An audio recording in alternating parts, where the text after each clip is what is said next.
হে কি হে কি হে দুষ্টু বুড়োটা, তুমি এখানে কি করছো?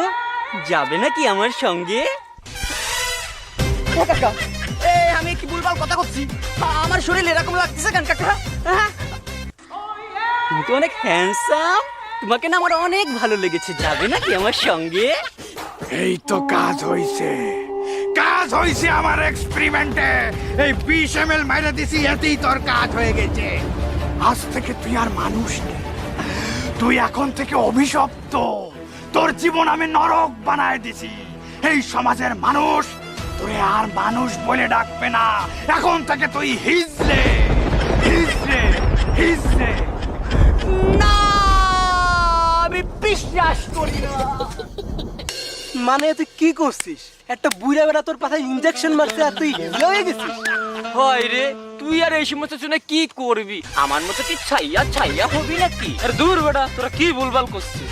না না না, আমার কেমন জানি সন্দেহ আছে। আমার মনে আছে এই কোনোটা ঘাবলা নিশ্চিত আছে। আচ্ছা, আপনারা কি বলতে পারেন এটা কি পাগলাপুর গ্রাম? ওয়াও, কি হ্যান্ডসাম। আচ্ছা, তোমাকে তো এই গ্রামে আগে পরে দেখিনি, তুমি কি নতুন নাকি? হ্যাঁ, আমি এই গ্রামে নতুন, কিন্তু তোমার যেটা জিজ্ঞেস করছো ওইটা এটা কি পাগলাপুর গ্রাম? হ্যাঁ, এটা পাগলাপুর গ্রাম। আর আমি তোমার প্রেমে হয়ে গেছি পাগল। কি বলে আমার প্রেমে পাগল? এই তোমার মাথাটা ঠিক আছে? তুমি মানে সত্যি সত্যি পাগল? না, আমি পাগল না, আমি হলাম হিজড়া। আরে ভাই, ও কালকেও ভালো ছিল, আজকে এসে বলতিছে ওরে নাকি কোন বুড়ার পাছার উপরে ইঞ্জেকশন দিছে, তারপরে নাকি ও হিজলা হয়ে গেছে। এটা কি মানা যায়? ইনজেকশন দিয়ে হিজড়ে? এই তুমি আমার ঘটনাটা খুলে বলো, কি হয়েছিল? আসলে কি, ওই বুড়োটা আমাকে ধরে পাথা ইনজেকশন মেরে দিয়ে আমাকে হিজড়া বানিয়ে দিয়েছে। তো সেই একই কথা, আমি এভাবে বুঝিনি, আমার কল্পনায় নিয়ে দেখাও। তাই? তাহলে চলো।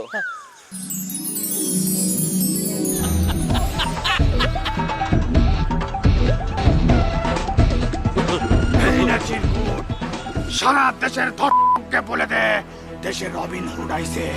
কোন ধর্মক ছাড় পাবে না, প্রত্যেকের বিচার করবে এই রবিন হুড।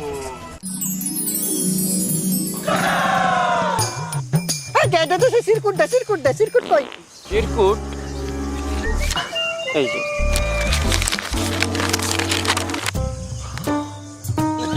রবিন হুড সকল ধর্মকদের জম। তার মানে তুই একটা ধর্মক। শোন, তোর তো বিচার হয়ে গেছে, কিন্তু তোর সাথে আর যে দুইজন ছিল তারা তো বিপদে রয়েছে। আচ্ছা, আমার এই যে রবিন হুডের ঠিকানা কে করতে পারে, পুরো পরিচয় আমার লাগবে। আছে আছে, আমাকে গ্রামে এক বুড়ো দাদু আছে, তার বয়স প্রায় 100 বছরেরও বেশি। সে হয়তো বলতে পারবে রবিন হুডের আসল পরিচয়। তাই দেরি করতেছো কেন? চলো চলো, আমার নিয়ে চলো। তুই একে নিয়ে যা, আমার একটু বাড়ি কাজ আছে। আচ্ছা, চলেন।